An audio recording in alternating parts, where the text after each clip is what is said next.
Asa, where's my drink? Oh.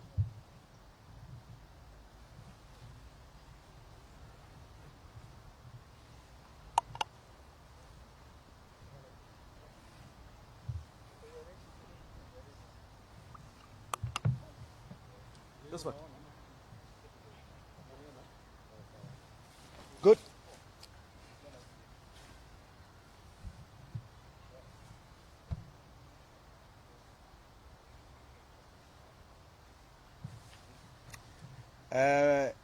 Dear Kenyans, today you witnessed what you call a debacle to democracy. I, an ODM member, 06596, sought as a delegate of the NDC to attend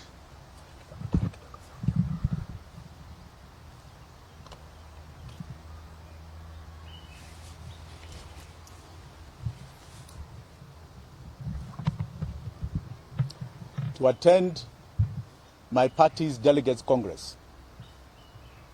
We were welcomed until we got to the entrance of the VIP. And at that entrance, the Secretary General ordered some goons to chase us out. I forgive the Secretary General, for as they say, as they did when Judas betrayed Christ, they do not know what they are doing. But I wholly hold the party leader, the Right Honorable Raila Odinga, responsible for what has happened today and what has happened to me. All I asked was a fair chance in this party to compete for the presidency of this party that I have loved so very much.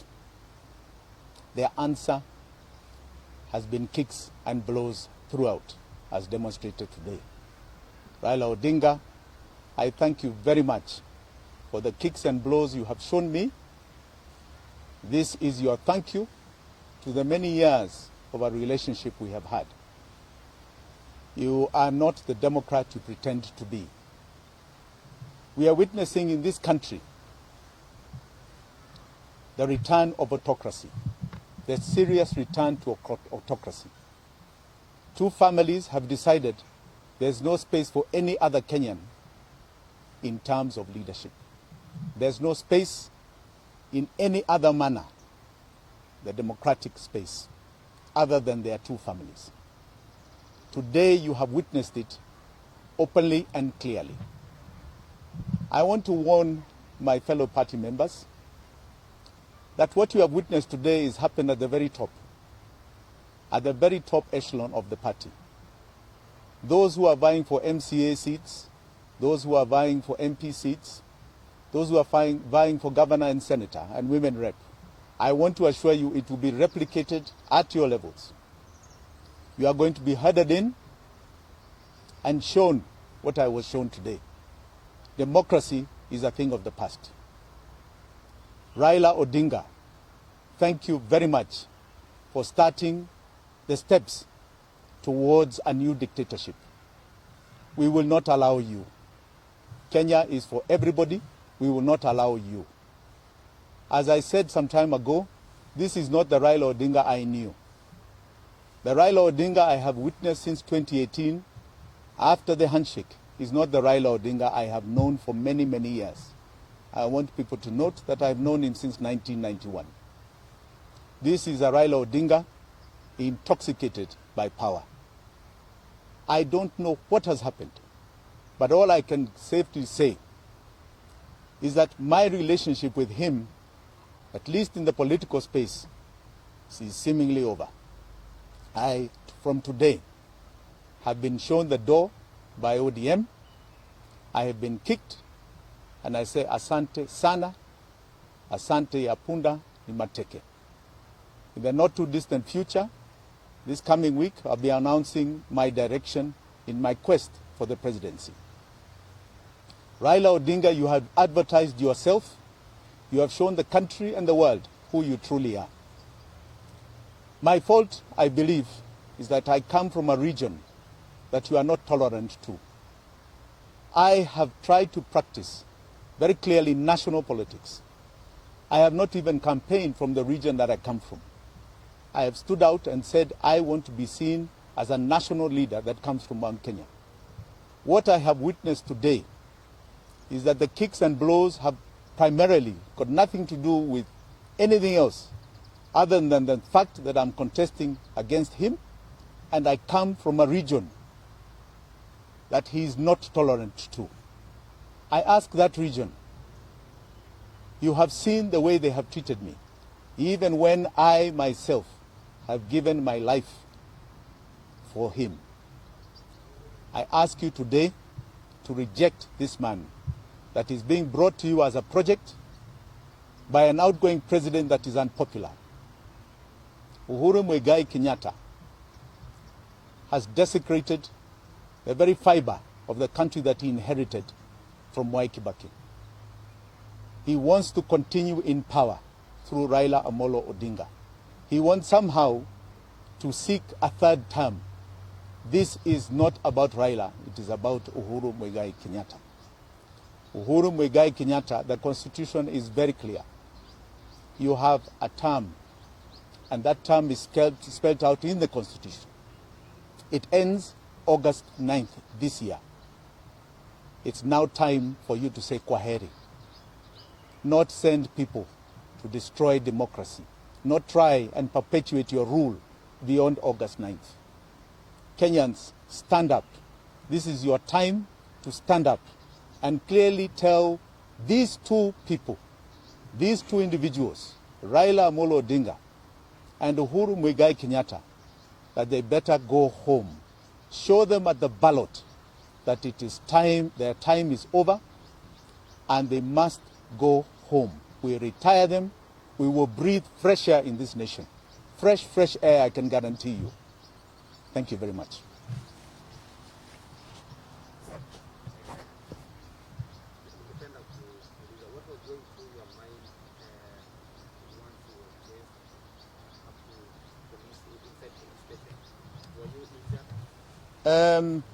I got some blows, one or two to the head and to the body, but my security were very good, and I think there's other supporters who joined, shielded me quite well. It's unfortunate that I had to run. I think that was the saddest point, that I'm not a man made to run away from anything. But the view was that it's going to get very messy if I stay. This is a party I have loved, and for anyone to incite members against me, incite goons against me, is very sad. It's very sad for democracy in this country. It is very sad for democracy in ODM. I think, as I said yesterday, this is now a party on quicksand. It is fast sinking, just like the presidency of Raila Amolo Odinga, sinking very fast in quicksand. And also one will argue that it did come early, it came at around midday, yet the NDC began earlier as around 9. Do you think it would have made a difference? I don't think it would have made a difference. Whether I came early, whether I came at noon, I don't think it would have made a difference. I think they had advertised that they don't want me there. It is the Secretary General himself who stood at the door and asked people to chase me. I think you all witnessed that. So it didn't matter whether that was at 8 a.m. or 12 noon. Now, is it official that now you are cutting ties with ODM party? Well, let me put it this way. They have cut ties with me. They themselves have kicked me and chased me out of that party. So yes, it is over.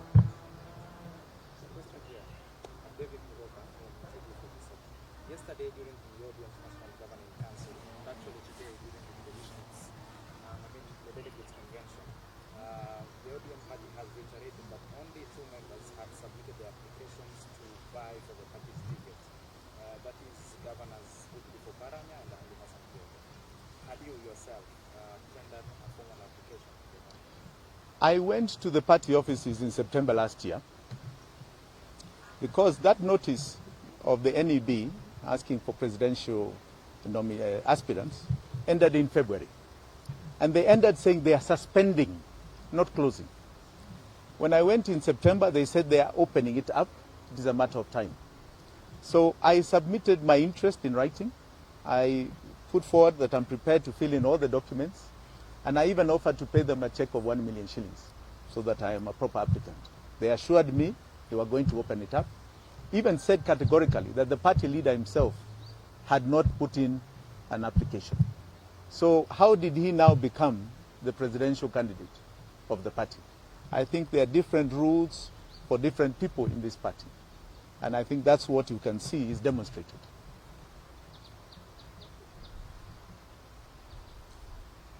Sawa? Thank you so much. Asanteni sana.